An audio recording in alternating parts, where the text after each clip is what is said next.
Bonsoir et bienvenue pour cet apéro théâtre où nous allons déguster un texte de Pascal Lilion.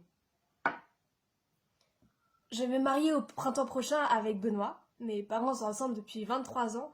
Un vrai mariage d'amour avec 2 enfants, ma sœur et moi, une maison à Barbizon, des étés en Italie, des hivers dans les Alpes. Bref, le bonheur. Non, non, c'est pas vrai, je recommence. Les 23 ans de mariage de mes parents, c'est vrai. L'image d'une famille idyllique est vraie aussi, et puis il y a un an, tout a changé. Ma mère a eu 40 ans. L'âge du renouveau, celui de la crise d'ado. Elle passait beaucoup de temps sur son portable, elle se mettait à rire. Une fois, je l'ai entendu dire non, mais un placard c'est sombre, ça pue, c'est tout petit, ça sert à rien de rester dedans. Moi, je pensais qu'elle voulait faire un grand nettoyage de printemps. Ah bah ça, le nettoyage, il a eu lieu, mais pas comme j'imaginais.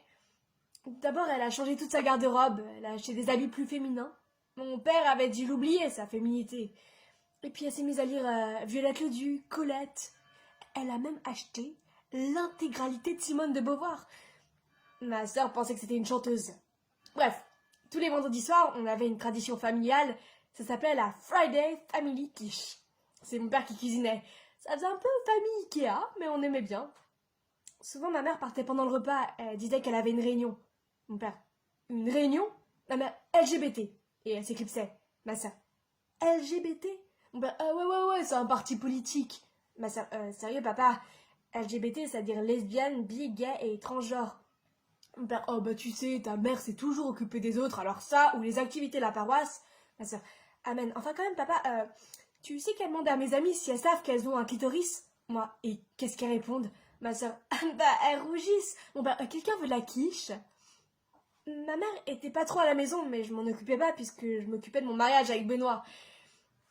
Et puis un jour, ma sœur m'a appelée pour me dire qu'elle avait vu ma mère gare de Lyon en train d'embrasser une femme. Alors là, je me sentais pas très bien. Je suis rentrée le soir pour la Friday Family Quiche. Ma mère était pas là parce qu'elle avait une réunion et on était à table avec mon père et ma sœur. Et là, ma sœur dit à mon père, dis papa, tu penses quoi du divorce? Alors là, j'ai pas écouté la réponse. Je suis montée dans ma chambre en disant que j'avais une arrêt dans la gorge. Oui, je sais, il y a pas d'arrêt dans le temps en boîte, mais je me sentais vraiment pas bien. Je me suis assise sur le lit et j'ai appelé Benoît pour qu'il me rassure. Sauf que lieu de me rassurer, il m'a dit que ma mère était pas venue aux activités de la paroisse depuis 6 mois.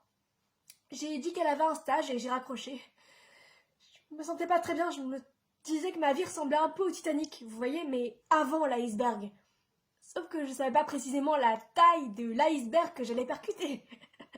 Ah bah j'ai pas tardé à le savoir, parce que le vendredi d'après, pour la Friday Family Quiche, au saumon cette fois-ci, puisque le thon je digérais pas, on était à table, on parlait des vacances en Italie, et là ma mère arrive et nous dit « Cette année je ne pars pas avec vous, je vais 15 jours en Grèce avec une amie. » Ma soeur, ah mais c'est pourri la Grèce, en plus ils sont en faillite. Mon père, chérie, on aurait pu en discuter. Ma mère, et je voulais vous dire, je suis amoureuse d'une femme.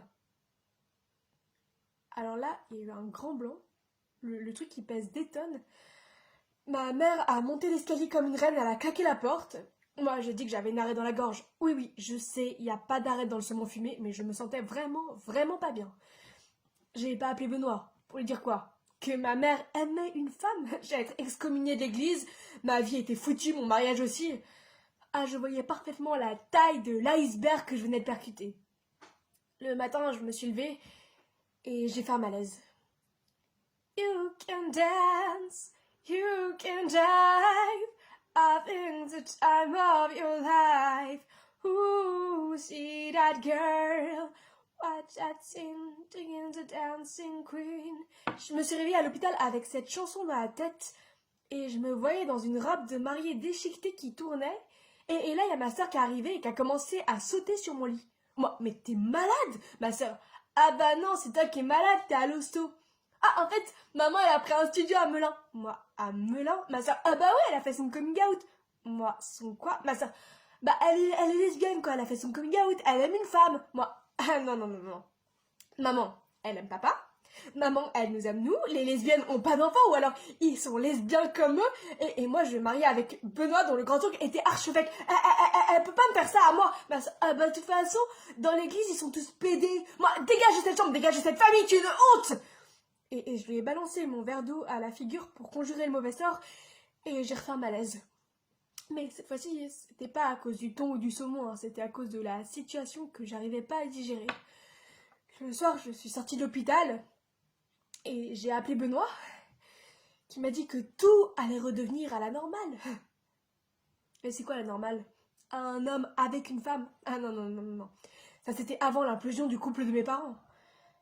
Puis je trouvais ça tellement con qu'ils me disent que c'était normal, un homme avec une femme dans une société moderne comme la nôtre, que je l'ai plaqué par téléphone et j'ai raccroché. Et je suis rentrée le soir pour la Friday Family Quiche. Enfin, cette fois-ci, c'était un flan végétarien, puisque le thon et le saumon, ça passait pas. Et on était à table, on parlait pas. Ma mère m'a envoyé des textos pour me dire qu'elle nous aimait, qu'elle nous aimerait toujours, qu'elle avait aimé mon père pendant 23 ans, mais qu'à 40 ans, elle était tombée amoureuse d'une femme, que ça aurait pu être un homme, que l'amour était vaste et pas genré. Je m'en voulais de plus en plus de ma réaction, j'étais partie au quart du tour, et puis mes potes, elles m'aidaient pas. Ah, mais t'as pas peur de devenir comme elle?